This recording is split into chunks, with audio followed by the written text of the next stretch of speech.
Finally আমরা চলে এসেছি কালকা শিমলা টয় ট্রেন ধরার জন্য কালকা স্টেশনে।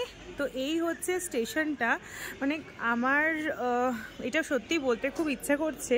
এত সকালে দেখতেই পাচ্ছ এখনও আকাশে আলো তো ফোটেইনি, কিন্তু এত সকালে ওরা দেখে নাও এখন 6:30টার কাছাকাছি বাজে, কিন্তু এত সুন্দর প্ল্যাটফর্মটা, স্পেশালি যেখানে টয় ট্রেনটা জন্য অ্যাভেল করতে হচ্ছে। এত সুন্দর চেয়ারের সিটিং অ্যারেঞ্জমেন্টস রয়েছে। তো আমাদের সব লাগেজ ওখানে সেট করা হয়ে গেছে, বাট এই ট্রেনটাতে আমরা যাচ্ছি না। আমাদের ট্রেনের টাইমিং হচ্ছে 8:05, বাট ভাবলাম যে না, এখন একটু ফাঁকা ফাঁকা আছে, তো একটু দেখিয়ে দিই যে কেমন ট্রেনটা রয়েছে ফাঁকা ফাঁকা। তো এই হচ্ছে ব্যাপার। এটা বোধহয় এক্সিকিউটিভ ক্লাস, তো তার ভিতরটা ঠিক এই রকম।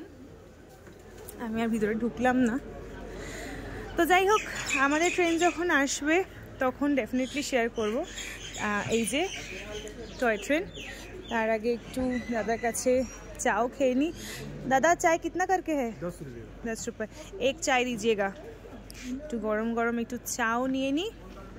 भैया के पास और क्या क्या मिल रहा है? चाय छोड़ के चिप्स, नमकीन, बिस्कुट सब कुछ। अच्छा, सैंडविच भी मिल रहा है। अच्छा ঠিক আছে, এখন সকাল সকাল আগে এক কাপ চা খাই একটু ক্লান্তি মেটাবার জন্য। দাদা চা বানাচ্ছে এখনো, তো নিয়ে নিলাম গরম গরম চা। চা খেতে খেতে আমরা আমাদের সকালটা শুরু করছি। চলো দেখা হচ্ছে আবার।